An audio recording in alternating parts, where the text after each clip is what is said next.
They can hear it now. We're going to start this review. Let's start sharing the screen. And we got the full thing shared right here.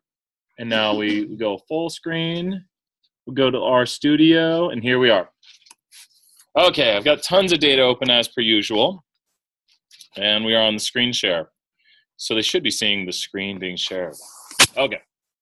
With this in mind, I've created just a simple linear model here, and this should be some of the easiest stuff to interpret ever. Whenever we have a simple linear model, we need to make sure we know our interpretation. And kind of something I wanted to do to start is just build the interpretations. So when we think about how our interpretation builds with a simple linear, which I don't really put much simple linear on the test, but building from simple linear. And I guess we're going to close the door slightly because there might be people still working. Hey, yo. Read your press? Nope. He didn't look like one of ours. Building off simple linear. Start with the interpretation for simple linear. How's simple linear interpretation go? We're predicting height here from weight. It's important to be able to read the output, at least to a certain extent, to understand this is y tilde x. There's not like a whole understand all the output thing, but you should know this is a linear model being created to predict height from weight. I mean, that's as basic as we can get. I mean, that's not high level, understand deep code. You know, from this class, we'd expect you to have this general knowledge of our coding. So that's all fair game to be like, well, this is a model predicting height from weight. With that in mind, what does this coefficient of weight mean? And we should definitely be like this. We start with two inputs that are otherwise identical. We would expect weight to differ by 0.07. Or we would expect. So for two otherwise, but we don't have to say otherwise identical yet because we start with simple. For two individuals who differ in their weight by 1 pound, which is a unit, yep. You would expect their height to differ by 0.07 inches, with the person who weighs more expected to be taller. Does that make sense? Oh, it's all right. It's all right. That's what we do right out, and that's why we practice. Even just saying it or trying to say it, and that's why, especially if you're watching the video at home right now, try to write it out. Try to do it. That's where you get the practice. You have to say it. You have to think it. You have to do it. So we don't have to add in the two otherwise identical individuals yet. We should say two individuals, but we don't have to say otherwise identical. Why are we not adding in otherwise identical yet? Exactly. This is not a multiple regression, so we don't have to worry about otherwise identical because it's just weight predicting height. Now, do remember something. All these units of these estimates of the coefficients are in units of y. Our uncertainty for the coefficients are also in units of y. So these are all inches right here. Till you get to a t, which is a standardized metric. How many standard errors was the estimate away from 0? And this is kind of a really nice one because it's almost 100. You just would divide these two right here to get the t ratio. So the t ratio is just the standardized units. The estimate is away from 0. And we see both of these are pretty far away. But in truth, the only one we really care about in this model would be what? I'm doing this a little quickly because we're about to hit higher level interpretations, which is the focus of this portion of the review. The only thing we really care about right here is which coefficient, the slope of the intercept. When we talk about the model itself. The slope, because the slope is the x variable. So we care about the significance of the slope. We want the slope to be different than the what model? Naive, which would have a slope of, nice job, everybody. This is, yeah, I mean, and these are buzzwords for stats. You guys are like, yes, we got it. And these are just buzzwords you have to know when you talk about a naive model. It's just the model, the base model without any variables with only y, which we can make. It would just look like that. And then I don't even know if it'll visualize. Nope, no visualization. Check regression on it. Ooh, did it get angry? I don't think it liked that. So there it is right there. There's the model, just the intercept. That's the average height for all people. But let's go back in time here. Go back. And let's look at survey 10. And let's throw in gender. Now, gender is going to do something interesting here because gender is a what kind of variable? Categorical. So gender is going to create what for us? Oh, I have two. When did I parse this up? What is the command again? The par. You can change the parameter of the graphics, right? Is that going to do it? I always forget how to change the parameter on the graphic grid. Maybe that did it. Well, whatever, something happened, it did it. But now we have a categorical indicator variable. And just looking at the graphic itself, it should be pretty easy to see what's going on here. Males are taller, nothing controversial there. But we actually have the coefficient of the indicator variable within this by seeing the difference between males and females, just the lines themselves. Go ahead right here and see where this hits 64, and then trace up and see that this is about, what is that, about 4.2 or something higher? Am I wrong in my math today? If you trace right here, and they trace up, the difference between those two, the difference between the lines is about 4.2. Does that make sense? Let's see if Brian can math today. And the answer is, it's 5. I can't math. So the difference between these lines is 5. And it's actually positive 5 because female is first, so it's the reference. I think we were talking about this, right, Whitney? Yes. Brian made a mistake, and he caught something, got some good points on it. Key did have a small mistake, and we've all been alerted to that now. But in indicator, in indicator regression, the reference level is first. In indicators, I am first. In indicators, I am first. Does that make sense? And what do we mean by that? We mean the line that is the reference. That is what everything is compared to. That's what a reference means, is the first one. And female starts with F, and male starts with M. So just the way we graph it, at least with this visualization, is the black one is the reference. So you can tell that the indicator has to have a positive level. That's another thing we know, is that the indicator male will be positive, and apparently the difference between these lines in the vertical sense is 5.02 to be exact. But we get to this interpretation now, we would be wrong to say two individuals who differ in weight by 1 pound are expected to differ in their height by 0.03 inches, where the individual who is taller is expected to weigh, the individual who weighs more is expected to be taller. We must add in what now?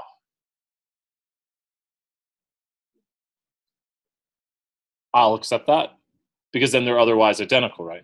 Correct. Two individuals who are the same gender is fine. It gets really complex if we have a lot of X's. If we had 5 or 6, but I do agree. You could say that, and that's why we always have to be careful in the grading.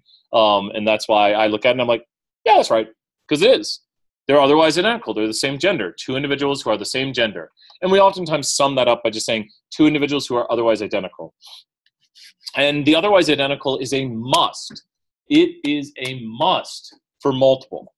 That is, and we grade the interpretations, like we take off some points very strongly. Like that, I'm hoping everyone who watches this understands this, that you have to be careful.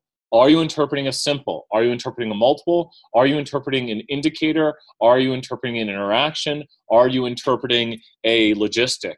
These are questions you need to ask yourself and know how the interpretations change. And we'll cover them all. And please ask a question if you have, but I'm going to go through all the interpretations so you could properly interpret a coefficient. Hey! We are interpreting coefficients right now. So then we get to the gender male coefficient. Go ahead, question. Sure. So I see, like, for gender male, p-value significant and super low. Mm-hmm.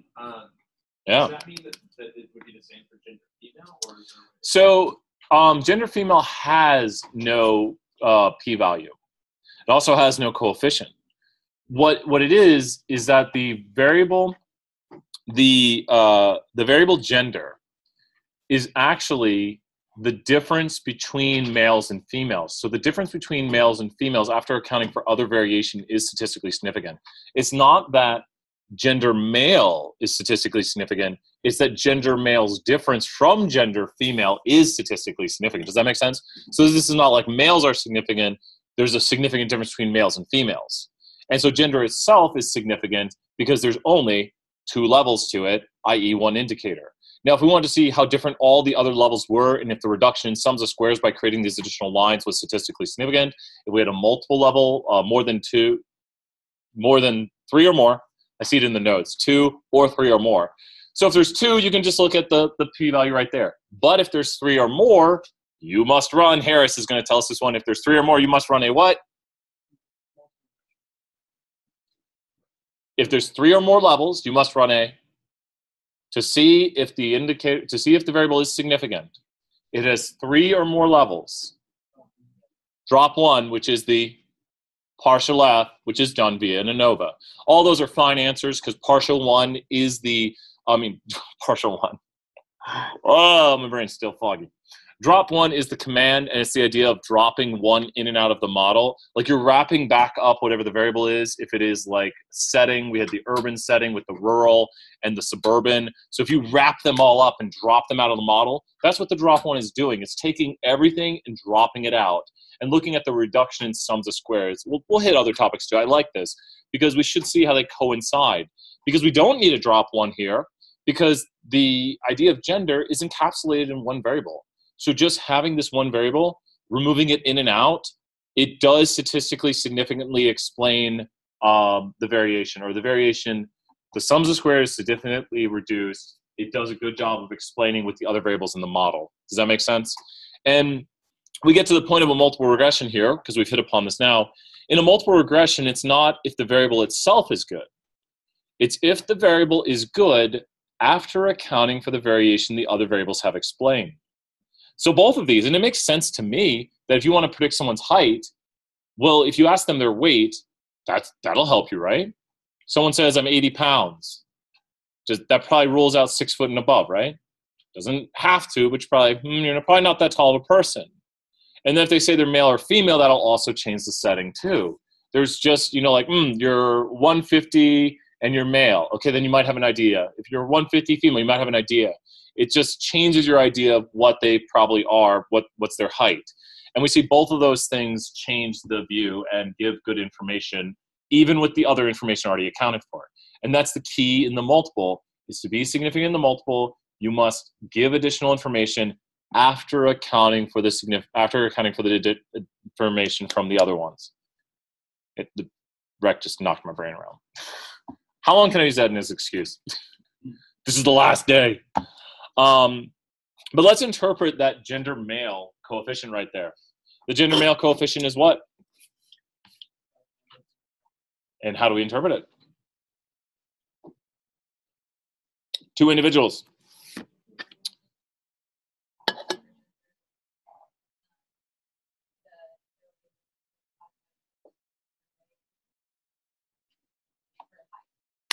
You caught it? Great. I like that, and I'm going to change it up slightly, but that was perfect. That would get all credit. 2 individuals who are otherwise identical, but one is a male and the other is a female. You can put the reference level second. The individual who is a male is expected to be 5.025 inches taller than the female. Let's say you have a person who weighs 150, they're female, your person who weighs 150 who's male. We expect the male to be 5 inches taller than the female. And this is on average in the long run what we expect to see. And you hopefully will see this throughout the data. It's pretty interesting. But remember, we have to say now 2 individuals who are otherwise identical. You could say 2 individuals who have the same weight. You could say that. So we have now done a interpretation for simple, an interpretation for multiple, and we've done indicator interpretation. Make sure you have those. Interpreting simple, interpreting multiple, interpreting indicators. Indicators is when you mention the level and you compare it to the reference. Where one individual is a male and the other is a female, the individual who is a male is expected to be 5.025 inches taller than the female. So that's what that means. That is, compared to a female, that's the reference level. So the one you do not see is the reference level. And usually it's pretty obvious. I don't like to go so crazy and come up with models that don't make sense. Gender is like the easiest one. If you understand gender, you can do any other, whatever it is. But now, let's change it up. And Brian has now added a what to this model? Interaction. So everything else is going to stay the same. I mean, the interpretations are going to change slightly. And we kind of see something that makes for an interesting test question. It's like that test question that kind of tricks you. So a pretty good test question here to start, especially looking at this output, is for which gender is the relationship between weight and height the strongest? Which this could easily, help you out with the take-home, right? Isn't there one like this on the take-home? For which, so this is good take-home help here.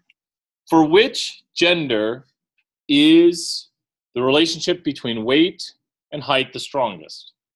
Now, it's hard to tell graphically here, but strongest relationship would be one with the biggest coefficient in absolute value. So it would be males, wouldn't it? Because if we were to solve this for males, well, this one is just going to change the what? That changes the one I've highlighted right here. If we put a 1 for males right here and we solve the equation, that will change the intercept. That's the difference between the intercepts. That's 4.8. That's the difference between the intercepts. Does that make sense? But this one right here, because there could be some implicit lines of kind of, this is writing implicit lines. Does that make sense? When you have to write it out and you just put, okay, they're male, so I'm going to put 1 here, and then the intercept for male is 65.2 or 65.3. Do you guys see how I'm getting that? So all I'm doing is just adding the intercepts because gender male is now a 1. Now with this in mind also, and I can't annotate on the screen tonight, sorry, buddy. Now if I put gender male equals 1 here, this will change what just very slightly? Slope. Does that make sense? Like I literally, as I do it in class, I just block it off and put a 1 right there and I solve it mathematically. And then you would get that the new slope is like 3.33. It's only slightly larger. And it's not statistically significant. That tells you that males, the relationship between weight and height with males is slightly stronger than the relationship with weight and height with females. But this change in the relationship, the unevenness of the lines is so unobservable, they're basically parallel. And since the lines are parallel, we don't really see a shift, and thus it's not significant. I'm trying to think if there is one. I've done these a bunch. I don't think handedness does it. I don't think there's that many categoricals. Let's see here. We could switch it to handedness, and we'll actually get to do a partial F here. Ah, look at that. We got some crisscross, right? The relationship where it is the strongest is for the what level? The reference, ambidextrous, right? Because it's black, it starts first. So we're actually, that means the coefficient for the interactions for the other ones will be what? I think the slope is positive for the reference.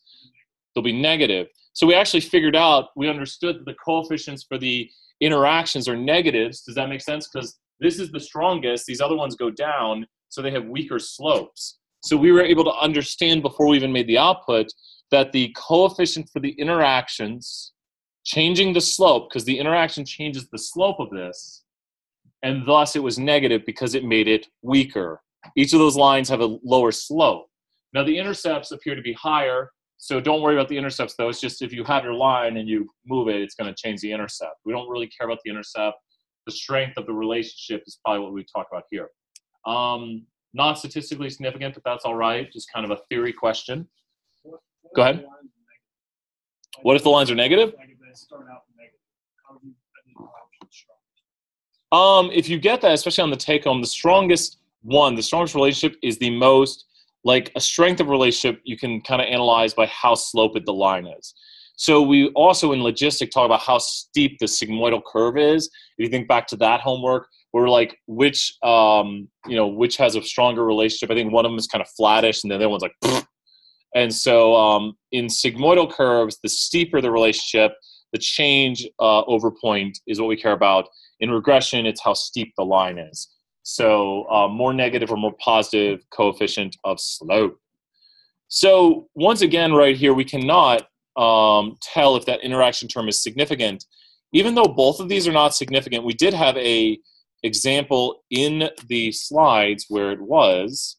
And oh yes, there's one last thing I need to write.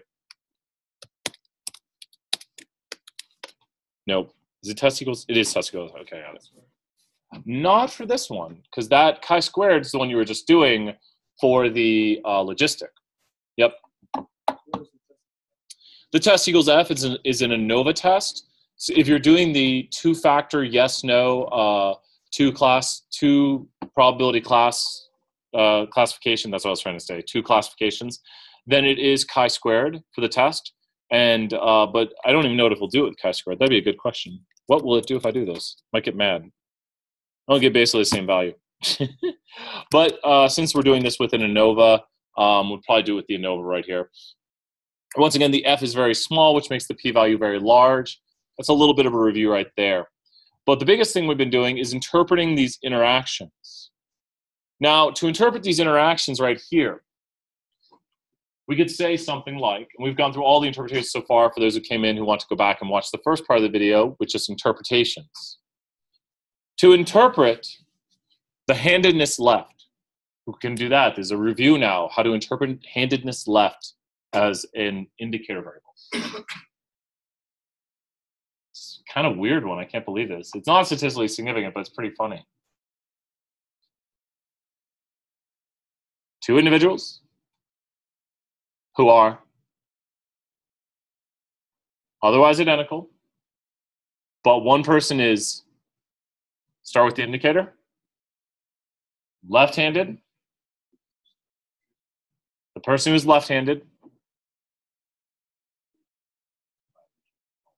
Two individuals who are otherwise identical, where one individual is left-handed and the other individual is ambidextrous. The individual who is left-handed is expected to be 5.18 inches taller. This is due to random chance, it looks like. I know it's pretty crazy. It's like, why would being left-handed make you taller? Who knows? But this is random chance as far as we can tell. The interaction wasn't significant, so I could drop the model back to just the indicator variables. And oh my gosh, look at, you guys, did you see what the visualization was? It all looks like one line, right? Which means the coefficients of the indicators are going to be close to 0. The coefficients of the indicators are close to 0, then there you go. They're not significant, just by themselves. But once again, we probably need to run a drop 1, but yeah, it's not significant. If you notice, this wraps it all up. It takes all the indicators and drops them out at once. That's why it's called the drop 1. It says, okay, let's look at handedness as a variable in and of itself. And handedness does not explain a significant sums of squared errors when we look at a model with handedness and without handedness. So this is a partial F test, because the simple model would not have handedness, and then the complex model has handedness. So the model that does not have handedness is not statistically significantly different than the model with handedness. I just hit my knee. So that's the interpretations of pretty much everything when we do a quantitative Y. Does that make sense? I think we're good on that. You guys want to do a logistic? Interpretations in logistic? Let's do logistic interpretations. So now we need to make model number 2, and I'll post this sheet.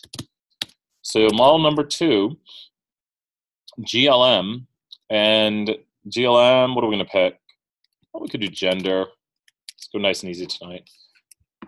So you could try to predict gender from something crazy like, you want to do texting? Don't text and drive. Data equals, and then we need to put family equals binomial. You know, it's so helpful. I don't think you put it in quotes, right? You can? Really? Because when you don't put it in quotes, it tries to help you and it messes it all up. Text per data, I messed it up. D. Brian can't code. So visualize model, no capital. Wow, Harris, thank you. Because when you don't put it in quotes, it always tries to help you, and it's like, oh, do you want to use this binomial right here? And you're like, not that one. So that works and that works. I did not know you could put it in quotes, and that kind of stops it. You don't get the autocomplete then, but you also don't get the parentheses from the autocomplete for using the binomial model. It looks like, if I had to look at this and tell you if it's statistically significant, I'd probably say no. Because the interesting thing about this model, we would never predict somebody is what? We would never predict somebody is male. Because on the left-hand side, that's probability of male. And as people text more, the probability of male goes down. And when we look at this right here, oh, it is statistically significant. But you'll notice negative B1 over B0, you actually have to go to a negative number for this to get barely above 50%. You can have statistically significant models in logistic that just give you the naive model. So this right here is just going to constantly, I always get this one wrong, misclassification matrix? No, confusion matrix. I know it's the misclassification matrix, and I always think it's It's actually the naive model. And that's what we were saying, is that it's always going to predict female. Does that make sense? It says everybody's female. So you actually don't get to see a model here because the model never goes. This is not even above 50%. When you do the equation, negative, let's do it, negative B1. Am I doing it in reverse? Negative B0 over B1. That's what it is. It's so weird when it's this wonky. Negative B0 over B1. So you're basically just asking how many times do you have to divide this through to make the regression equation equal to 0. It's actually at negative 8 pounds we would predict somebody is male. So if you think about this graphic right here, as it goes backwards, it'll eventually make a sigmoidal S curve. Can you kind of see that? It's going to make an S curve back here somewhere. And at negative 8 is actually where it hits the 50-50 breakpoint. The equation I use to find the 50-50 breakpoint, you should definitely have in your notes, and it's negative B0 over B1. Correct me if I'm wrong on that, guys. Negative B0 over B1. I like it when it actually makes sense, because we could change this to weight, and this one will actually work. See, here we get a model that works when we predict from something we know works. Like, do you think we could probably predict if someone is male or female from their weight or height? Does that make more logical sense? Yes, and tell me, what do you see where this kind of switches over here? It's around where that it switches from female to male. 6 foot's over here, 72 inches. But over here is like 67 inches or so. Do you see that? Because that's the 50-50 point. Does that make sense? If I were to go right here, that's where it hits, and that's about 67.5, 68-ish. Because that's 5'8", 5'7", right? Someone tells you they're 5'5". Do you think they're male or female? Someone tells you they're 6 feet. What do you think they are? Do you see how you kind of reach a gray zone where they're like, I'm 5'8", I'm 5'9", I'm 5'7". You're like, but when you get to the 5'4", you're like female. When you get to the 6'1", you're like male. Doesn't mean you can't be, but we see the ever-increasing probability here. Sometimes the real world, or the no-duh example, is a little bit easier to understand than when we try to find something cool and new. So we have here this model, and this model will actually make predictions now. Now, do remember, you still have the naive model on the right, and that's that exact same model we saw. This model right here is just the actual males and females. This was the model we previously got right here, because all it is just the totals. To do the naive model in quantitative regression, we just predict the what for everybody. In quantitative regression, we predict the, thought I heard it. To do the naive and quantitative, I switched. I went back, and then we're going to hit this one. In quantitative regression, the naive for everybody would be the mean. In categorical regression, logistic, the mean for everyone is the majority level. Exactly. Does that make sense?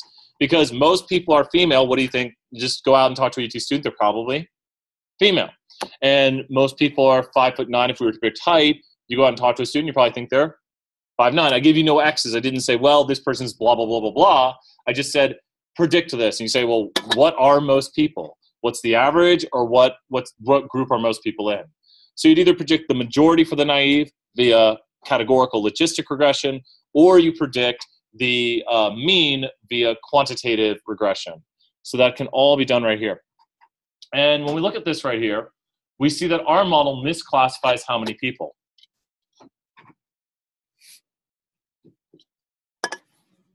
Say it again. 89. We can figure out the misclassification rate right here. The misclassification is the off diagonal. The on diagonal down the middle, this is the on diagonal, would be people who are predicted female who are actually female, people who are predicted male who are actually male. And you could come up with something like, I always like to talk about Sex Week. It's where I donate my money to UT, because I used to run for political office, and I figured out politics were horrible. And then I took all my money from my campaign and gave it to SEAT. What does SEAT stand for? Sexual? Does anyone know the SEAT acronym? It's a group here at UT. They're the people who run Sex Week. Something. It's like sexual empowerment, activism, and training, maybe. I don't know. They're a good group. I think they do good programming. So imagine if they had an event that they specifically wanted to market to women. Let's say they have an event that they specifically want to market to women. We talked about this just a little bit here with the wine examples in class. So they say, we're going to send out flyers. We want this marketed to women. We want to make sure we just market it to women. Which of these misses are they going to care more about?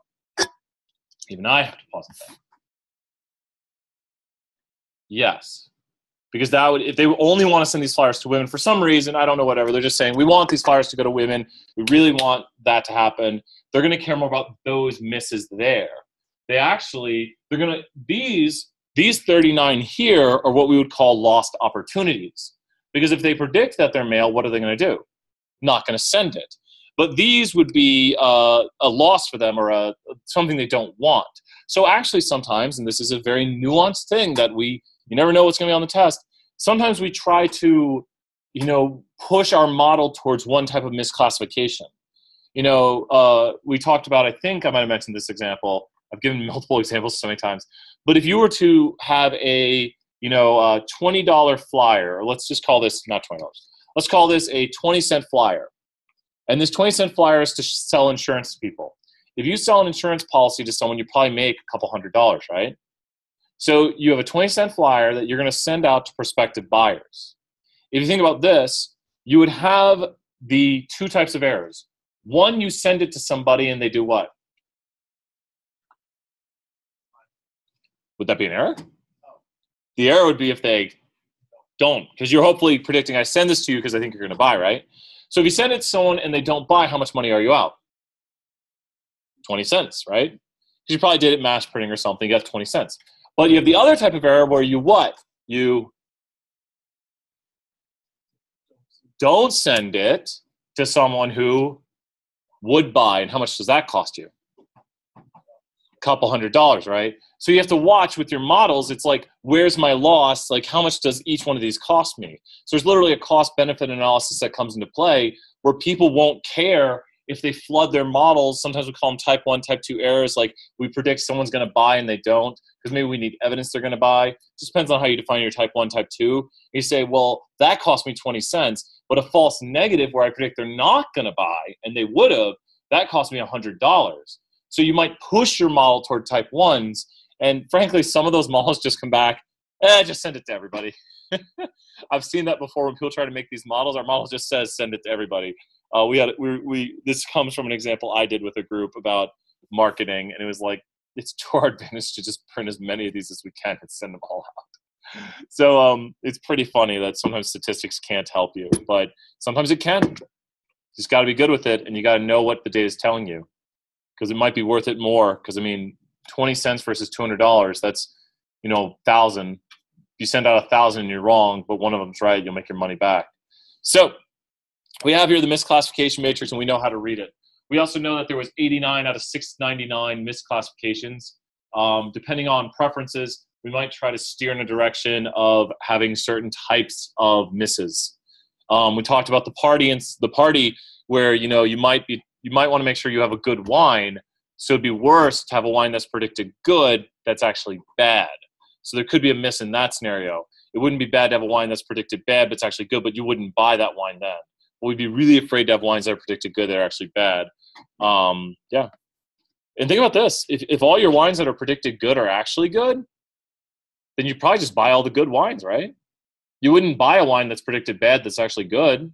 So if you're only going to buy good wines, you'd only care about the wines that are predicted good actually being good. If you had a data set of 2,000 wines and it narrowed it down to 100 wines, and it maybe has a ton of errors where it weeded out some wines it shouldn't, but all 100 of those wines are good wines and you're the buyer for a restaurant, are you doing your job?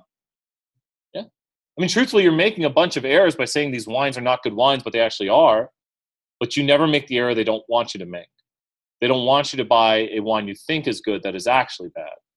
Does that make sense? I feel like I just broke your brain.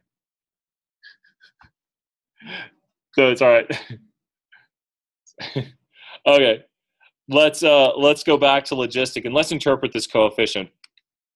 Let's look at this coefficient right here. Oh, I love the logistic interpretation. Okay, for logistic, we must identify one thing first. We must identify the level of interest. And the reference level is once again first, but we don't usually talk about the reference because the level of interest is what we are predicting. Here, we will be predicting the probability somebody is male, as it says on the graphic.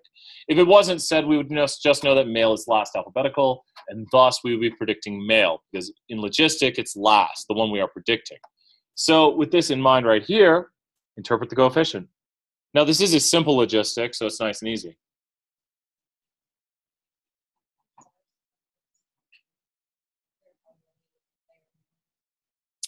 I think I would take that. I do like two individuals who differ in their height by 1 inch. The person who is taller is more likely to be male. And you did one very important thing. You did not do what? Please do not use the coefficient. And we mentioned this. It's in the slides. It shows that in regression, it's a constant change. But in logistic, the curve is a sigmoidal curve. It's the degree to which it's a sigmoidal relationship.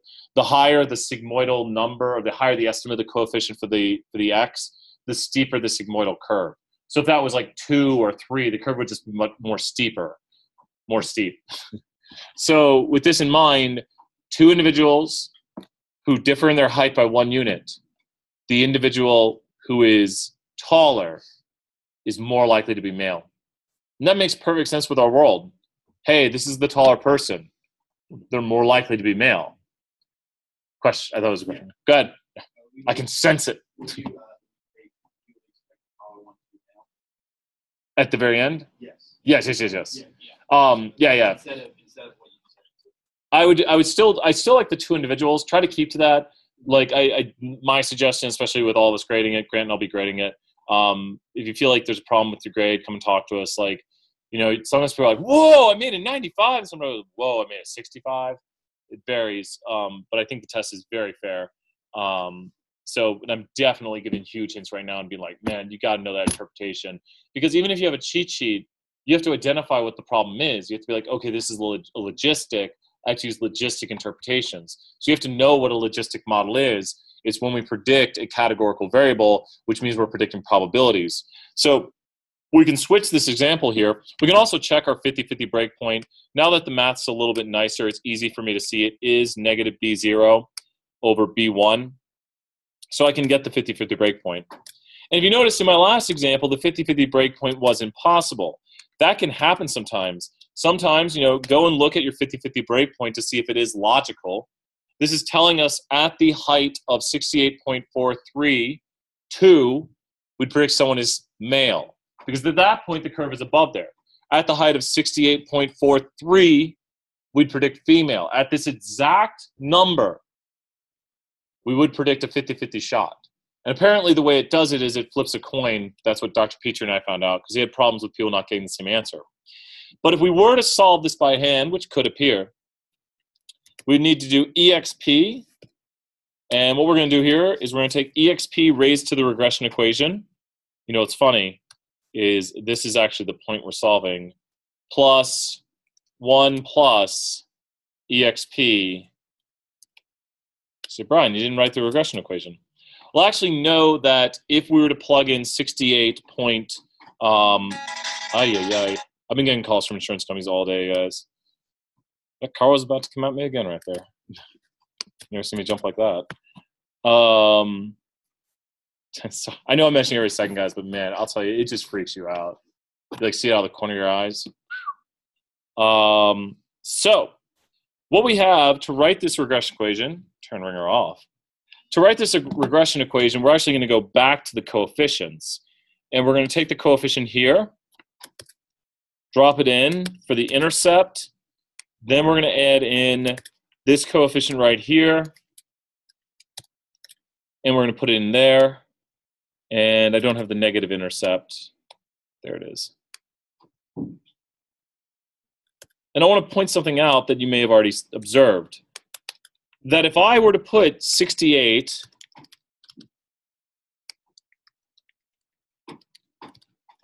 if I put 68 in right here, what will this solve to? 68.43 times this is going to equal what?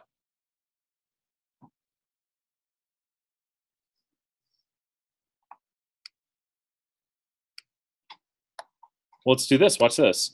I'll just define height is equal to 68.43108. So now I've defined height, and I can just run this. Well, it wasn't enough decimals, unfortunately. If I had had a few more decimals, it probably would have worked. But the reason is because if you solve this right here, it solves out to 48.32. What is negative 48.32 plus 48.32? Yeah. And so with that in mind, that's why these are just 0. And that's the whole point, and we talked about this a lot in class, that when the regression equation itself, not the e raised to over the 1 plus e raised to, but when the regression equation itself is equal to 0, you get e raised to 0, which is 1, over 1 plus 1, which is 1/2. 1/2 is the 50-50 breakpoint. But what we were solving for right here was a ratio of slope to intercept, of literally asking how many times does the slope have to go into the intercept for the intercept to be 0? And that's what we solve for right here. So you can put in your own height here. Anyone want to know if they're male or female? Nobody? Anyone want to tell me their height? 67. Well, we do know that it's going to predict female or not likely male. 26% probability male. Anyone else? 59 up. See, we know the. Oh wait, wait. Did you say 59 or 59? 59. That's, I know our brains are thinking. Yeah. It's funny, we get a lot of those in Stat 201. People put in like 51 inches, and people are 51 inches, but we get too many for it to. We get like 4% of people who are like below 4'6".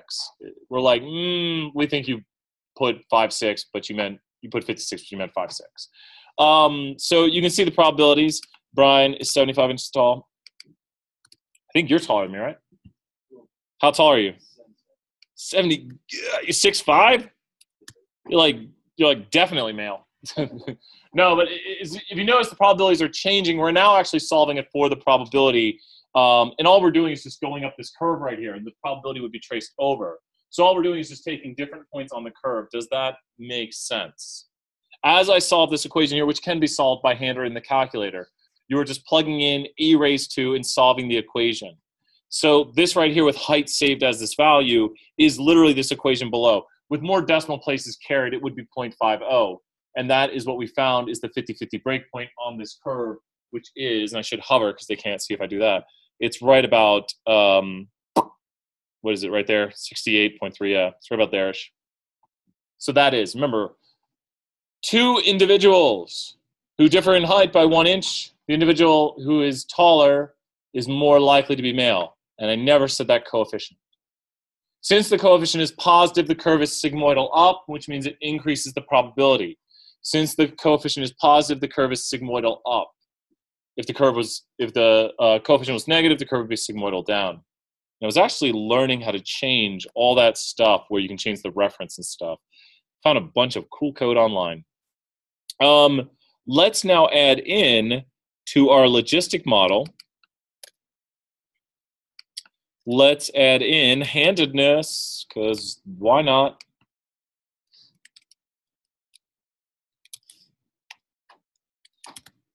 We can get a visualized model on this. So now we see handedness apparently is not going to have a very high coefficient. Handedness is just shifting the curve. When it shifts the curve left and right, it changes the 50-50 breakpoint, which changes the intercept. By changing the intercept, if you plug a 1 in here, that will change the value of the intercept, which changes the slope-intercept ratio, right? By changing the slope-intercept ratio, you change the 50-50 breakpoint. So we know that people, well, this is not statistically significant, but if you are right-handed, two individuals who are otherwise identical, the individual who is right-handed, these are not statistically significant. All of the things we are observing here is by chance. If the coefficient says two individuals who are otherwise identical, the individual who's right-handed is more likely male. Because remember, this is going to increase the equation. Anything that increases the equation increases the probability of the level of interest. This is nonsense. And you could say that at the end, you could say, but this is by random chance. And in truth, once again, to know if it's truly by random chance, we need to do the drop one. We should always kind of make sure we do the correct method. And this is where we do the chi-squared. And of course, handedness is by chance. The p-values were so high. Usually you don't have two extremely high p-values and then the variable itself. You never know, but yes, everything we're seeing with handedness is by random chance. And you can kind of tell by the differences between the 50-50 breakpoints. Remember before when we changed the intercept, it did this, right? When you change the intercept on quantitative, it moves the line up and down. But the intercept now controls the 50-50 breakpoint, which moves it like this. We have one last thing we can do with this to kind of make it an even crazier model. We can, of course, throw in an interaction. And this is, with this interaction, we will see a change. What did it not like? Oh, it's a warning. That's some other people sent me that. They're like, what? I think we have so few ambidextrous. I have never seen this. What is the coefficient of that curve going to be? Infinity? I've never seen that. Never seen that. Never seen that. Cool. It's so steep and so strong that it just, it's like a lightning bolt.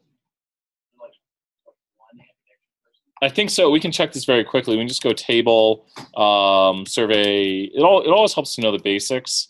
Like you're like, I need to check that. There's 23. What it is, I want to know the answer to this. I have to know. Let's call it ambidextrous. I want to know, give me 2 seconds. Subset, survey, 10, $, handed, no. Handedness equals, oh God, I got to spell, okay, ambidextrous down there. I don't think it's equals on this. I think it's just equals. Do you like that? Nope, it's got the 23 people. Okay, let's just look at these people. It might be, let me just order them by height. Yes, look at this. This is why. I just ordered these people by height, and this is why it looks like this. It looks, you're just like, why does my data look like this? It's because remember, this maximum likelihood estimates are not going to be on there. It creates the model that best replicates the data. All of the females are 67 inches or below. So this is all females, the weighted all females right there. And then all males. So to replicate the data, the probability after this is 100, the probability here is 0. So this is a great example of why it doesn't look this way, because when I sorted by height for these individuals, you literally see there's no male down there. So the curve that best recreates it is a sigmoidal curve that just goes lightning bolt up. Does that make sense? To recreate the data, it literally has, yes, the probability of females, or probability male is at 0 up until the point, the break point between these two, where it just slices up right here at 67.5 or so, and then it's 100% male from then on, which recreates the data. I think this is an amazing example, because literally it recreates the data.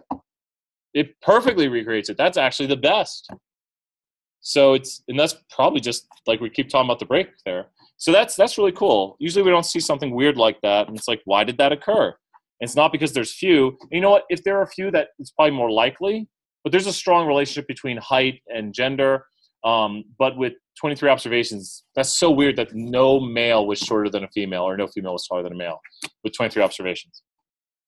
So we got this right here. That was a really cool endeavor. I like that.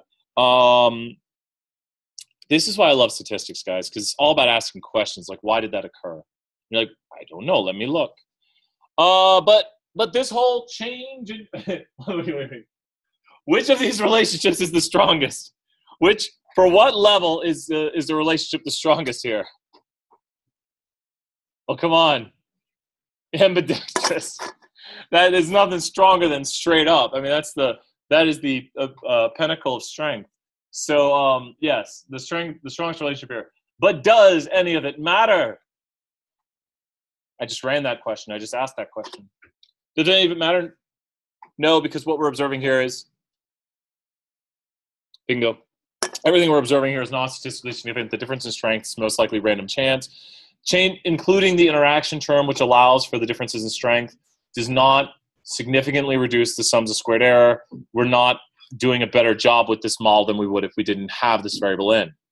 I know it looks awesome, but it's probably just random chance. So this is not. And the reason we ran this again is because this was a 3-level, which introduced 2 new interaction terms.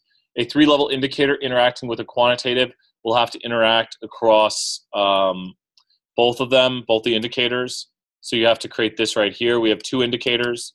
And then if they're going to interact with the quantitative, they're going to create 2 new changes for the slopes, or excuse me, the sigmoidal strength. So yeah, and if you notice, both of those other curves are actually weaker. The weakest relationship is left-handed. So left-handed is the weakest relationship, but they're basically the same. But the weakest would be the one that is yeah, right there. Yep. And I double-checked because it's not going to be, well, they're both positive, so yeah, you can tell they're positive there. But that was a big thing. We just did a big thing on interpreting coefficients.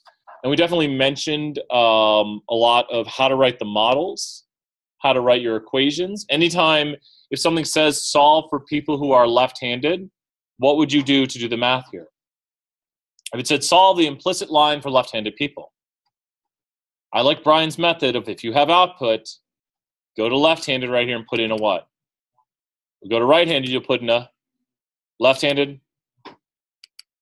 0. If you notice this one right here with height and handedness left, this will change the coefficient of the sigmoidal term, with handedness left changing the coefficient of the intercept. And then you have it. Just multiply through and add like terms. Does that make sense? It becomes an algebra problem. So it seems more complicated than it is. I always thought it was, so I was like, oh, I can just write on the output and put 1 in there because we're turning it on. We're turning on the indicator. So if they're not right-handed, we put in a 0. The easiest one to write is the reference level. The reference level, and I know this is indicator regression, the reference level is once again going to be for the first one, which is ambidextrous, and all those become 0. The equation is simply the logit of P. We don't usually talk about that, but the equation I would put into the exp raised to the, or the e raised to, would be negative 1965.81 plus 29.13 times weight. And that would be the e raised to the equation over 1 plus e raised to the equation. And that would be the line for ambidextrous. Oh, times weight. I said plus, sorry. Oh, height. I'm sorry. I'm still thinking the other model. Thank you, Harris. Yeah, no, I'm still thinking the other model where we had weight and height, and some of brain's not working. But I think, yeah, we were predicting from someone's weight before, right? Yeah, that's why I was still thinking the other x. You are correct. So why do we leave the other variables out? Because when it's indicators, you'll either turn them on or off. How many indicators for a variable can be on? How many indicators for a variable can be on? 1. Because you can't, if someone's left and ambidextrous, what are they? Ambidextrous. If they're left and right-handed, what are they?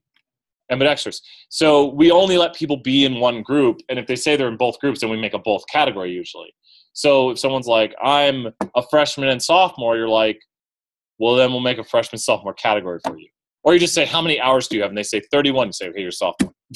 Usually just come up with some operational definition, and then you say, you're this. And as long as we turn one on, the others are turned off, if that happens. So you also have the option to turn none of them on. As I'm highlighting this output right here saying all of those would be 0 is because I'm at the reference level. The reference level is with none of them turned on, because literally what these coefficients mean is the difference from the reference level.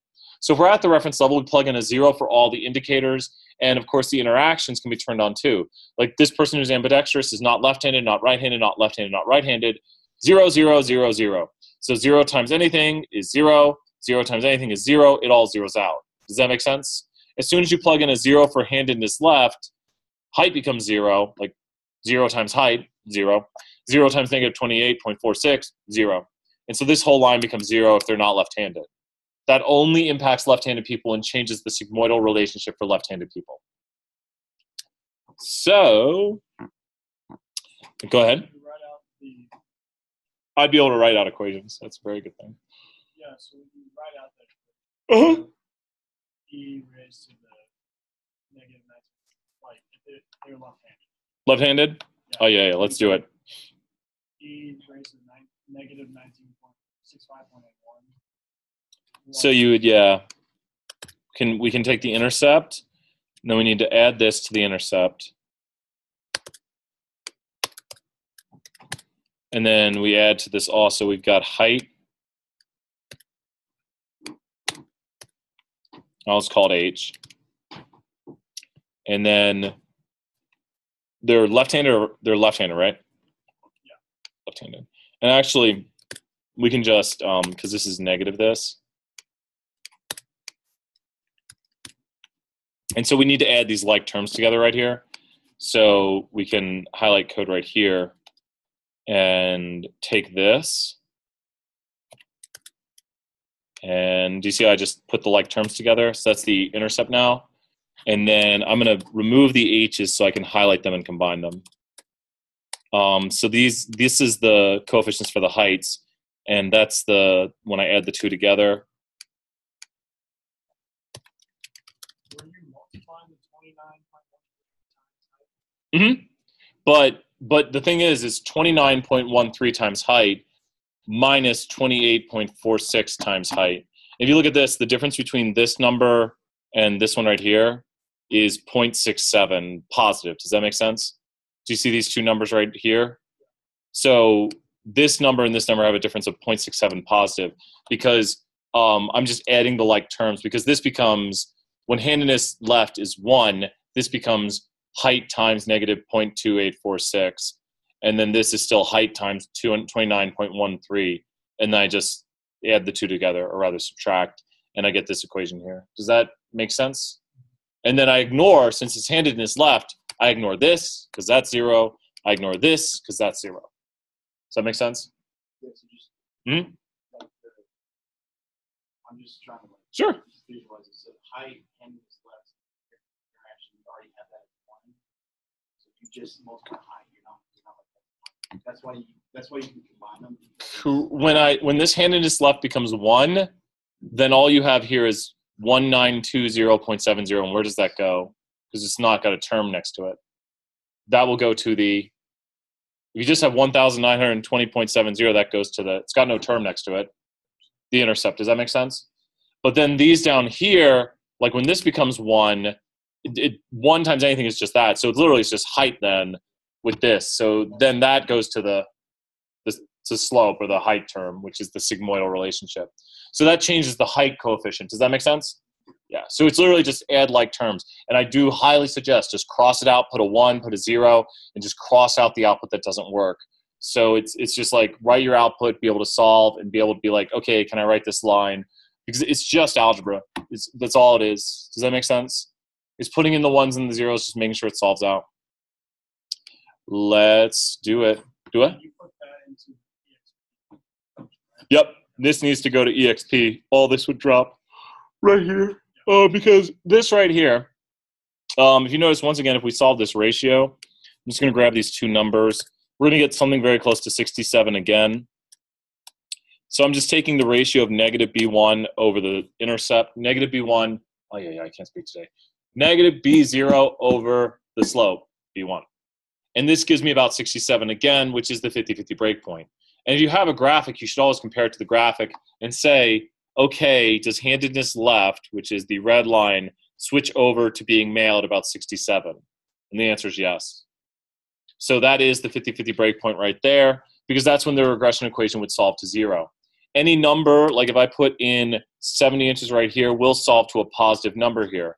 But if I put in this 67.327, it's going to be like 49.98 or something, or I can't math today. What did I do, guys? I think I did.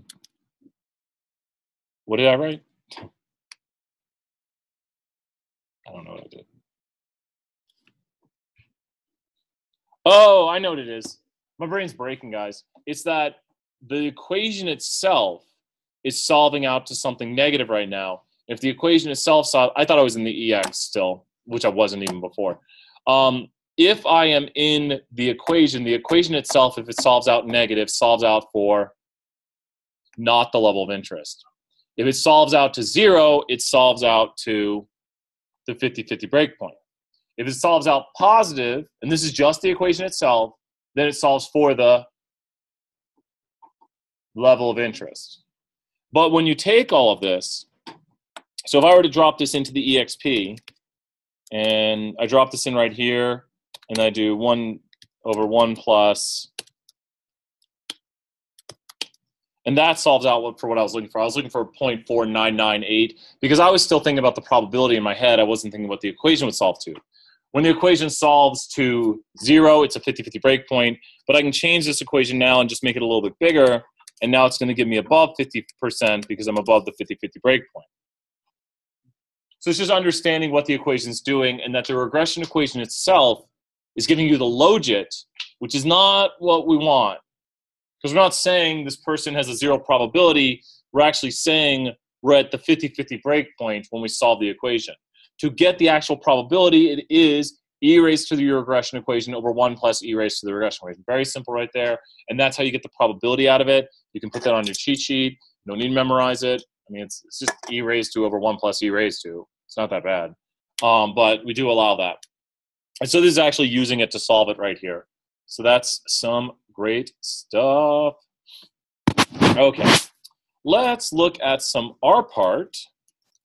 We got to do some predictive modeling too. Wonder if. Okay.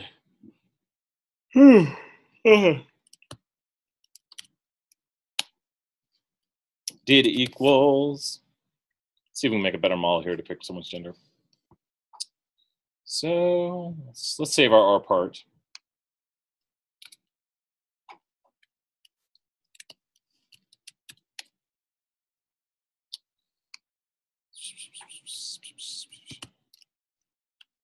Build tree.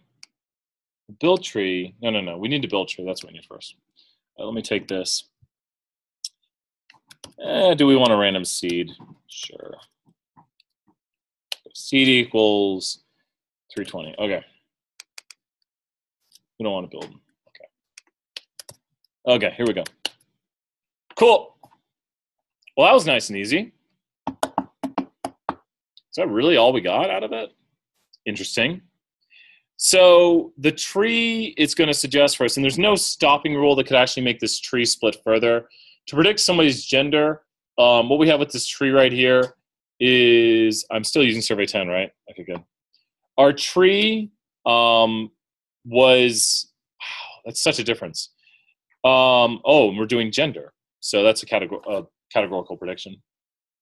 To predict someone's gender, we are going to use a tree with how many splits? I really think this one's very clear-cut. Wish we could zoom on this more. I would go with the tree with 3 splits. Really, going from the naive model, we can easily get a lot of out of this by having more splits in the tree. So we should be able to do an R part here. And now we need to say CP equals. And what we do is we go right here, and we just sprinkle on a little bit to it. So we're just going to add in a little bit of like 5 right there to make it a little bit bigger. The reason is if we cross over this, as we talked about, if we are below this, it'll do what? It'll then, if we're above it, it'll stop. But if we're below it, it'll split. It'll go to the 4. Is there anything that we could do to get beyond the 4 variable tree? You cannot have negative CP. We never said that in class, but we can't split it any further. Does that make sense? There's no way to split this further. So the 4 split tree is the biggest. But we should be able to visualize our tree right here. It's in visualize model still. Should call it tree. That's fine. Show me my tree. Oh, God. Why is it scaring me today, guys? When it appears like that, I'm like, what did we do wrong? What's going on? Okay, cool. It's actually, we can read it kind of this time. All right. One good thing you can do is you can save the PDF. That helps a lot with this. I don't know why it looks a little bigger there. Cool tree, bro. We have split number 1, split number 2, and split number 3. If you want to define the females or males, which tree, which split? Let me ask you this: which split has the lowest impurity? I found it. Or which leaf? Let me call it leaf. Which leaf has the lowest impurity? Leaf number what? One might be the one and the other. There's one and another one that are very close in the running. 1 and 4. To do the exact impurity calculations, you would have to take into account sample size. I'm not going to make you calculate impurity, but the idea of impurity being that the leaf is homogeneous. Does that make sense? Homogeneity. There is just all males or all females. So you'd ask somebody, how many body piercings do you have? Who wants to take the test here? 0. Say 0. How much do you want to weigh? 280. You're male. There you go. There you go. And so this is how this works right here. This is how it makes predictions. And body piercing is a pretty good indicator. You see, but you do have males that have, and it's interesting, it picked 1.5. Wait, can you have 1.5 piercings? Do you remember how this works when it tries to figure out? It takes all the unique values of the X's, right? And then it goes between them. So you can't have 1.5 piercings. You're like, I have a half piercing. No. So it takes all the unique values and it makes a breakpoint to split them up. It's partitioning the data. Dr. Petrie quizzed me on this today, and I got it right. His question was very in-depth and very theoretical, and I liked it. I wish I could give it to you guys. I could. But it was a great question. And so this partition model, which does appear in 474, is just taking the X's, and literally you just have a table of the X's, right, and it slices, and it divides them. I don't know if he's giving it again, so I don't want to give it the question. It was literally on partition models, and you would maybe understand it if you know what it's doing. And I'm saying it right now. You have a length of X, and it finds a point to slice between them. Does that make sense? That's all it's doing here. It can also do it with categorical, where it just takes the categoricals and puts the categories with each other. So we can divide up categories by saying, oh, store 1, 4, 5, and 8 are in this, and store blah, blah, blah are in this. It can just group up the categories. So all that great stuff can happen here. Interesting. I like the percent funnier. So who thinks they're funny? So so this is the no. So yes, body piercings are in that. So if you think you're not that funny, you're over here, which is the super likely female. So, yeah, no, look at it. Because this one down here, is the no split on the right? The no split's on the right. Do you see it right there? So what we have here is, do you think you're not as funny as less than 62? You're funnier than less than 62% of the people here at UT. And if you say yes, it goes female. And if you say no, so guys think they're funny. But this is also a very small subset of the data. And you can tell there's actually 2 females here and 8 males, because 20% and 80% of that split. But we would predict everybody here is male, and we predict everybody here is female. This is definitely your male. People who don't have body piercings, who generally want to weigh more than 136. And then people who are females are people who have body piercings. More than one. So you can just ask someone, do you have more than one body piercing? You're a female. So it doesn't mean it. We still get things wrong, but it's kind of the way the world works, right? At least in certain areas. Then you get into like regional stuff and it changes. The importance of this tree, it's going to show us what variables are important. Oh, it doesn't like it with the class, does it? That's fine. Then we'll just switch and we'll predict somebody's height. Now it'll give me importance. Give me my importance variables. Wait, what? Wasn't I doing importance? Oh, no, guys, my brain is breaking. Sometimes if something goes wrong, it's probably because you didn't do the right command. There we go. Okay, let's go back to the first tree. Okay, body piercings is insanely important if you want to figure out if somebody's male or female, along with desired weight, height, weight, weekly hours, video games, percent athletic, then all these great things right here. The last ones are probably not that important, and it's interesting because one of those appears in the tree. Now, these are the ones it was considering to decrease the impurity. You hear some key words right now, and you also hear another concept.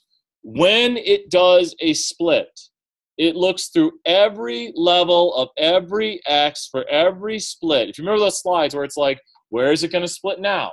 Where is it going to split now? Do you remember those where I clicked and you're like, on leaf 2, because this one is where it'll either decrease the impurity the most, or in a quantitative model, it will reduce the sums of squares error.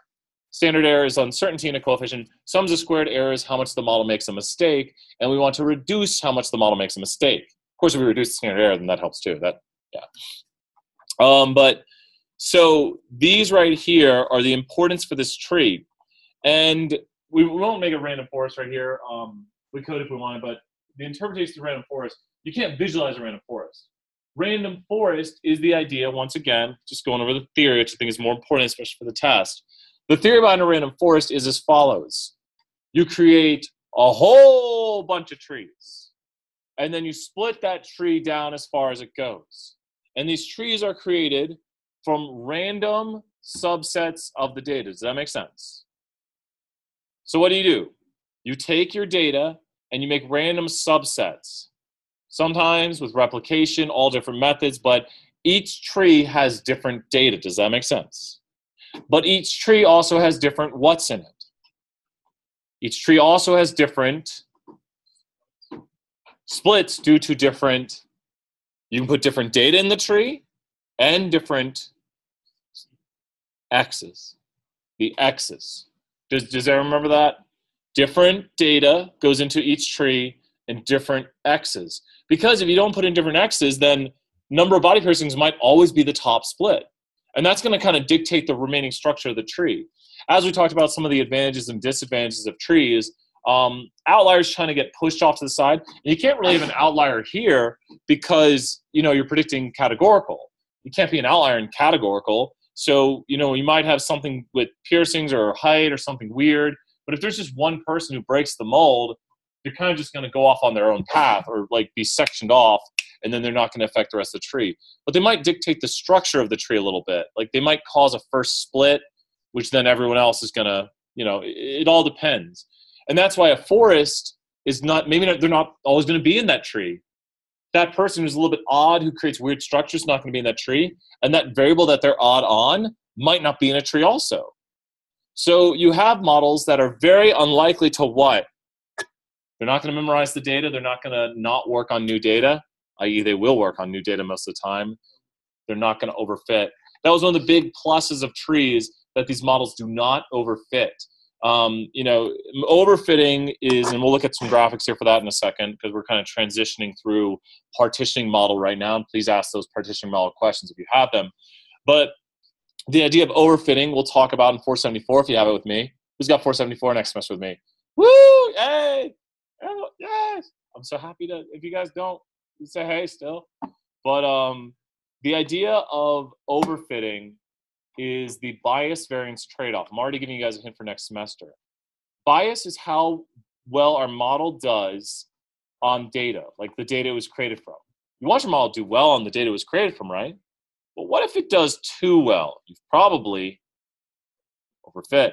And Petrie's been using a lot of great examples this semester as my 1 minute aside, where he talks about if you were to describe your house to someone or where you live, and you were to say, oh, my house, it's got 4 bedrooms and 3 bathrooms and a kitchen. That's actually a high bias model because it's not going to get many houses right.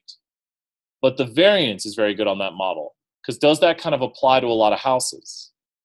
So depending on the sample data, like that would actually work across many. It wouldn't be super wrong on a lot. But if you say my house is a brick house built in this year with a garage, and usually that garage has a dog running through it, and you start to see all these specifics, then your model is going to have very little bias because you're saying something that is so exact to your house, but that is overfit to the general idea of houses, right? And when you try to impose that, someone's like, my house is nothing like that. Because you have different data. So given different data, your model gets it so wrong. But in the first one where it's not so exact, like your model doesn't do very well, you haven't overfit and your model kind of has a general like, oh, that kind of applies to everything. So the bias might be kind of high because it doesn't get it very right. In the second one, the bias is very low, but the variance, or where we talk about our house in generalities, the variance would be very good in it because it has good applicable nature. So we have to watch out, and that can happen if we overfit. Our model will look really good, like, whoa, this model has no bias. It's got no sums of squared errors, no problems. but then when we try to use it, it was overfit to the data it was created from. So the bias variance trace will be, Petrie literally put that as like 15 points on the midterm and 15 points on the final, and was applying it even to partition models. So you should come in with some prerequisite knowledge, and we want to keep you. Like this whole series is like, you should come out with some strong knowledge on all this. So that kind of hits partition models up pretty well. We're going to transition to stepwise predictive and descriptive modeling. We'll do a little time series. Nothing too crazy, but are there any partition model questions? Big ideas behind partition model theory. Oh, we're scaring everyone away. But let's look at a stepwise model. There's a new command I like for stepwise. I won't use it here though. Using the caret package, I found a command. I don't know where it's at because I have too many tabs open. Oh, here it is. Maybe we'll take a look. I wonder if this will run here. Okay, I'm gonna grab my. So the caret package is really super cool, and but I love it. I love this caret package stuff. So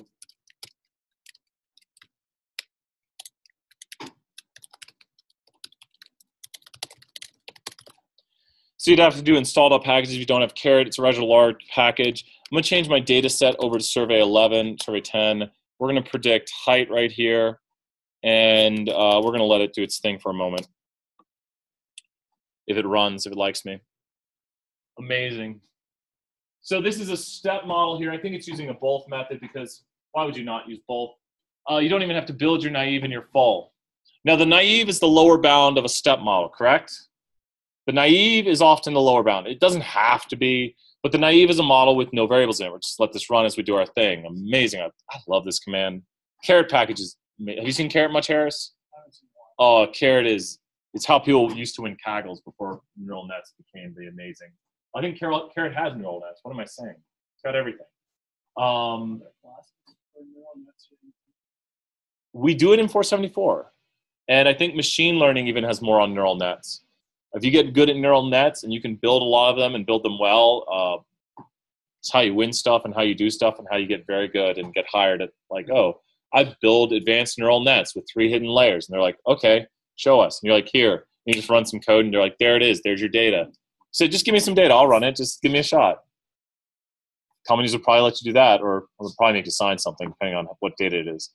But with that in mind, I just ran, and I believe it's using the both method. I'm still learning caret and going over it. But if you looked at what it was doing, I don't think it just did it forward. I don't think it did it backwards. I think it ran through all those variables. And I see a bunch of minuses, which you notice here, there it's taking out distance moved. I think it's also using an advanced algorithm to figure out, I think it's like redoing the model, reordering, and even using subsets or something. But this thing is going haywire when I run it, just looking at things. You know what it might have done? It might have done a forwards. I'm going to watch this one more time because do we ever see pluses? It's only got those minuses, right? That does confuse me.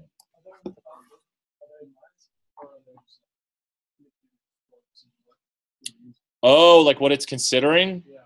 Yeah, so if it's in the model, see, it looks like it's getting low on the variables. See how the minuses are getting few and maybe the model's getting fuller? I do want to know how this is doing it, like if it's using some advanced algorithm, because all people do is they take the regular old step models like, oh, this is the way we used to do it, and then they figure out a super way to do it. Does that make sense? So,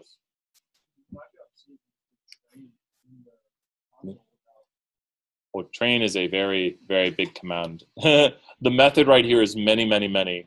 So train is an amazing, amazing command. What I really like about this also is if I go here and do summary step model, it actually builds that model for me. That's all I had to do right there. It just built the model for me. But let's review the theory behind it because once again, we're not trying to code on the test. That's not the point of it. The point of the test is the theory. A forward selection model tries to do what? It merely does what? It adds variables. A backward selection model removes. A mixed method does both. So if we saw that this is adding and subtracting, it has to be a mixed method in some sort of fashion if it's allowing the input and removal of variables. When we do this, our objective here is to find the model with the what? In a stepwise procedure, the objective is to find the model with the lowest ASC. That means it is the what? The model that is the closest to the truth. And when we think about our three objectives or the three things we have to do to make a good descriptive model, it's number one, what? Find those variables. We found them. We used a step procedure. Number two, give those variables coefficients. Number three, do what with those coefficients?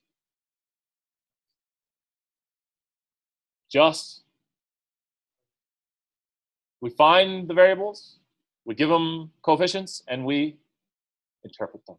Does that make sense? Because it's a descriptive model, we have to describe reality. And what describes reality best? The model that's closest to the truth. So we find the variables that we need, we give those variables the right coefficients, and then we describe them.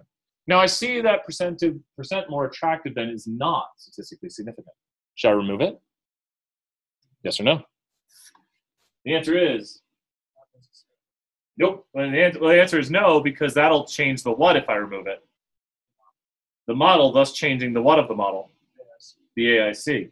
We specifically got this model. Sorry, I got shoelace untied. We specifically got this. Like, where'd Baron go? We specifically got this model here because it is the lowest AIC. It's the one that's closest to the truth. All coefficients are model dependent. So removing one variable, i.e. coefficient also, because variable's got to have coefficient. Removing one variable will change the coefficients of the other, changing the AIC, making this a different model. So we need to make sure we keep this model here, even though we have two things that are not statistically significant. It does make sense that it's height and number of tattoos. It's interesting. Maybe people who have tattoos do want to stick out more in a crowd. I do not know. But with this in mind right here, this is probably a pretty decent model. Man, look at some R squares. We haven't done an R squared tonight, have we? Not give me my R squared. Where's my R squared at? Does it want me to recreate this model to get my R squared out? It does the null deviance and the residual deviance.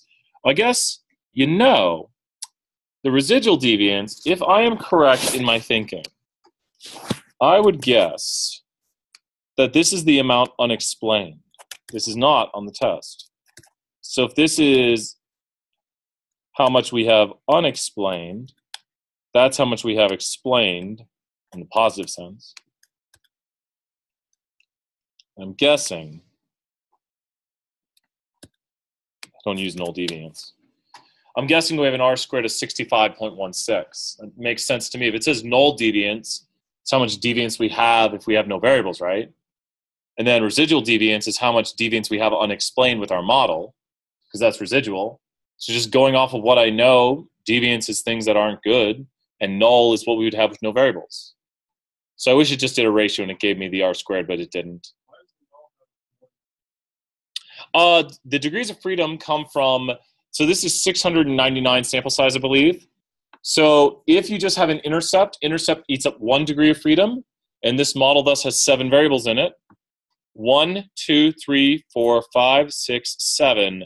So don't worry, we do not cover degrees of freedom on the test, but the intercept eats up a degree of freedom. The null model would have an intercept, right, which would just be the mean. So instead of 699, you would have 698 degrees of freedom. This is not on the test. Really, wait, Brian never has mentioned this in class. But the null model would just have the intercept, which would be the mean of y, 698 degrees of freedom. The model here has 7 terms in it, which each eat up a degree of freedom. Thus, 698 minus 7 equals 691. Not on the test. Not on the test. Degrees of freedom are just calculation stuff.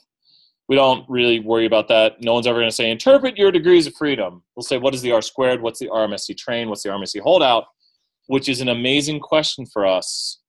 Are there more questions about descriptive models, step procedure? I didn't do the exhaustive procedure. The exhaustive procedure would be all possible models. Why do we not often do all possible models? It takes a long time. We've got basically, you've got your equations 2 raised to the k, and I always get close to the other one. It's like, anyone want to tell me what the other one is for the interactions? Is it k minus 1 or it's not that? Does anyone have that other equation?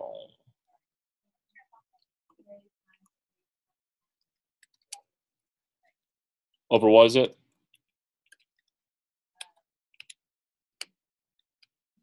Over 2, is it? Oh, okay. So it's Oh, it's the K right here, right? So it's that. Yeah, I don't really use that one. 2 to the K is so easy. 2 to the K is just like, how many models will we have if we have 5 variables? 32. How many models will we have if we have 1 variable? This is so easy. 2 models. Why? Because we'll have the model with the 1 variable, and then we'll have the what model? Naive model. So we have 1 variable, there's 2 models. So, oh my God, if we have no variables, how many models will we have? 1, and what would it be? The naive model. Does that make sense? We often forget the naive model, so we're like, if there's no variables, why is there a model? It's the naive. If there's 1 variable, why is there 2 models? Naive and the 1 variable model. It gets too complex after that to really, I mean, not 2, because if we have 2 variables, we have the naive, we have the 1 variable, and the 2 variable model. So that'd be 4 models. So you can kind of go through this mental exercise of thinking about what the models are and understanding that this will hit exponential growth, and then you'll have exponential growth. So you either have way too many models or way too many models. You're just going to go out of control. And so these equations, one, I've just never taken the time to memorize that. That does look correct. But I'm not a big fan of that one. The whole understanding of that is if you include interactions, it's going haywire. Like if you run, like the practical usage of this is if you run all possible without interactions and it takes your computer an hour or two, not run it with interactions. Don't do that. Your computer's just going to stop. So that's the practical usage of this knowledge other than just the math. Because we're not here to do math. We're here to understand the why behind it. And the why behind this is the exponential expansion of the number of models that exist if we consider just the variables themselves and the number of models they can create under all possible, or we consider the interactions, we get even beyond exponential expansion, like a bigger exponential expansion, a steeper curve. So that is the all possible topic covered. We now go over to build model. Let's go to build model. Let's run that build model procedure. It's really great. A lot of procedures are y tilde x comma data equals. And using the build model, we really need a train and I'll show you guys a really quick command here. We need a train and a holdout. I don't think I have any of those created today, do I? I don't. All my open things. Okay, so let's make train rows.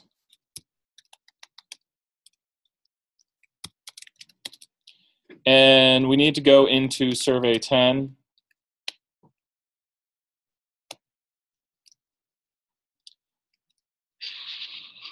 And let's take sample.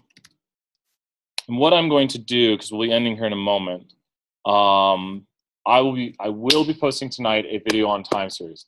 I want you guys to know this though.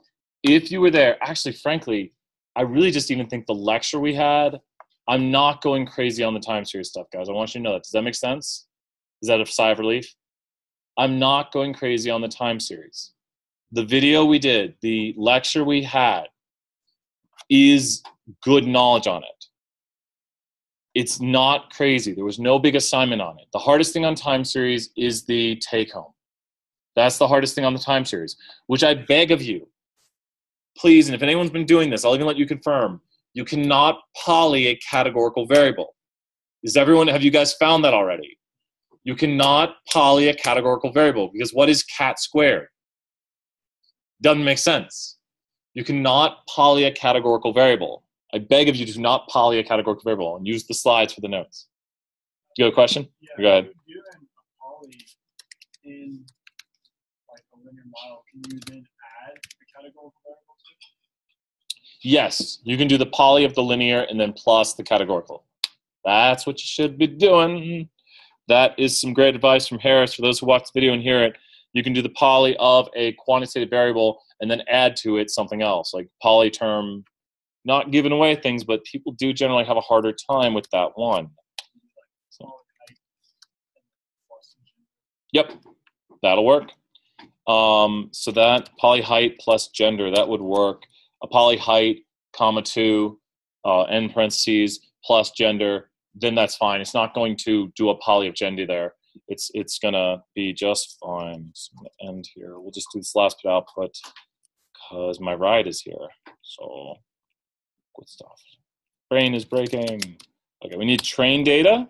So this is some really good theory here. So let's listen up to the theory because we need to know what's going on. Brian is currently creating a training row, train rows, and these are all the train rows I sub-selected. They're 489, 70%. And then I have a holdout subset. The holdout subset is what I will actually test the data on, and I'm going to take not the train rows. The train rows are my training. The holdout are not my train rows. I literally took my data and took out part of it and held it out. I will thus create my model from the train data, and something I didn't know till someone accidentally did it is you can tell it to use a holdout of your holdout. So when we run this right here, that's fine, that won't take too long. Oh. So when we run this right here, we'll actually get to see how it did on the original train data and how it does on the holdout. It actually did better on the holdout. So what we have here is our 3 RMSEs, very important. And I'll say this flat out. Usually your best RMSE is your RMSE on the what data? Usually. The RMSE on the training data, because that's what the data was created from. Doesn't always go this way. Then your next best RMSE is the RMSE on the validation, because that's how we think it will do. Now this one does violate it because it does do better on the holdout. But then your worst usually is how it actually does on new data. Usually it's kind of like most of the time you do worse on new data. We have the data the model was created from, the RMSE train. The data the model is tested on, the RMSE validation. The data the model is now being tested on that is never seen, the holdout. Question? Mm-hmm.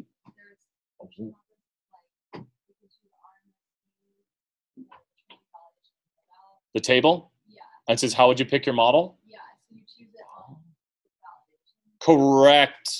Correct. Why not? So the training is just how it did on our data. We want to know how it'll do on new data. Now, usually the validation and the training are about the same, but the validation is how we think it'll do on new data. Do we super care? Like, let's say we're making a model to predict stocks. Do we care that we were able to predict stock prices that already happened? No, we'd say, how does it work on stock prices we maybe didn't have the info on, right? Like if we didn't have the info on this, like if we didn't know what the stock price was, because if we know what the stock price is, we might what our model to it, overfit, and then maybe our model's not that good. So we're gonna pick our model by how we think it will do on new data. Now the model is kind of made from the training, and then we see how it does on new data, and we say, okay, what model is actually working on the data and working on new data, or we think it'll work on new data. And then how do we see if it works on new data? The holdout. This one right here, if you look at how it does on the holdout, it actually does better. There is no sign of overfitting here. We're actually doing better on the holdout. Watch out, because sometimes people see this and they're like, overfit. It's doing better on the holdout than we thought it would. We can actually also see if we have overfit by doing the generalization error.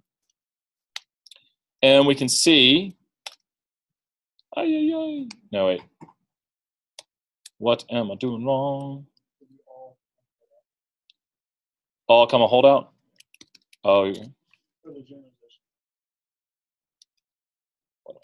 Generalization error. Oh, you're right. Dang it, Harris. You got me again. What's it not like in script? Out of bounds. It might be that the way this stored in, it might be the way I ran that command. It didn't like it.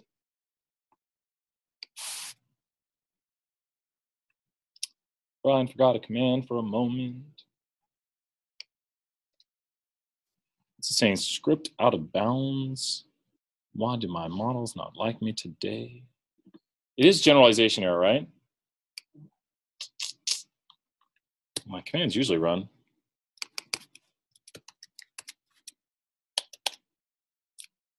Gender male, desired weight. So we could do, oh, you know what I think it is? Let me do this. Let me grab my formula right here. And so here's what we do, is we create our model right here. I think I'm just doing things wrong today. Data equals, because I don't think I can put that in. I need the model. You don't put the all in there. That's what it is. You don't put all in there. You put your model, because that's the output from the build model. That's not an actual model. It's just telling me all this stuff. So the best formula is this, and gender male. Other people did this, so I'm glad I did it too. Gender male is not a variable. Gender is the variable creating the indicator gender male. So now I have this model right here, and I can do my generalization error, and now it works. There we go. Why are you using certain data instead of Oh my God, Harris, 1,000 points. I mean it. You're right. I just went on autopilot. No, that was a huge mistake right there. And I mean that theoretically, humongous error. I made the day that was not an intentional day. You caught me. It was just my brain was thinking, got to get this code done, got to get this code done. And you're right. I made my data from the whole thing, which included my holdout. Very common mistake because we're so used to typing data equals something. But we make our models in predictive modeling on the training data. We figure out how it will do by looking at the validation. We see if it works. Yes. The insight into if it'll work is the validation. The true test of it is the holdout. Does that make sense? The validation is through the k-fold cross-validation process, where we have sometimes k-fold 4 is a very common one, where we make the model from 3 of the folds and hold out 1. But then we iterate and make it from 3 of the folds and hold out 1. And we see how it does on the validation subset, which is a pseudo holdout. It's not actually being held out because it makes the model 3 out of 4 times. So yes, that's good. Well, I am going to wrap up. I promise you time series is not more than just autocorrelation, negative and positive, negative autocorrelation, positive autocorrelation, knowing what we just did with knowing that residuals. You guys took the quiz, right? Did you see how hard the quiz was for time series for the in-class quiz, for the activity? Wait, did you guys take the activity? The one that was like residuals and...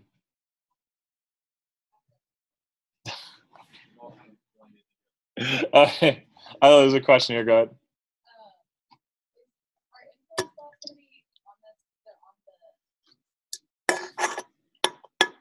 I don't think I put them on there. I just want to like pull it up and look right now. That's such like... If they did, I shouldn't put one on here.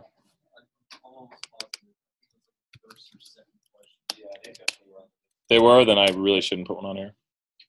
Influence plot just allows you to identify points that have too much leverage or have too much of a deleted residual. A deleted residual is how far the point is away from the model, and leverage is the extent to which the x's are far away from the mean of the x's. Like these points in here are basically right near the means of the x's, but they might be far away from the model itself. Like they might have a high residual. So the higher the residual, and the deleted residual, and the higher the leverage, the more influence it has on the model. So basically you have a point that is either far away from the model in terms of the x's, or it's far away from the model in terms of the y. So it could be far out on either end, leverage, or it could be high in deleted residual, which means it's far away from the model.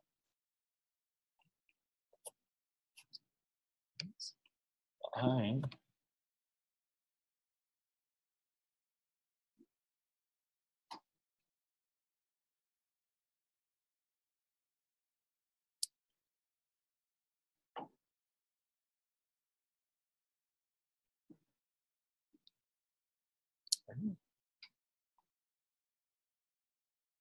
Do you guys feel pretty comfortable? So silent. I'm like, oh no. Everybody's like, ah! I think you guys will be all right. Make sure those interpretations, know how to read output, know how to understand the concepts like the stepwise, predictive modeling. What's the goal of a predictive model? Just to predict on new data. Just to predict on new data. But I think you guys should be fine. Yay! Thank you guys for coming out. I know we've kind of everything been running around. Definitely. Nearly identical. The test is about as long the midterm. Very, very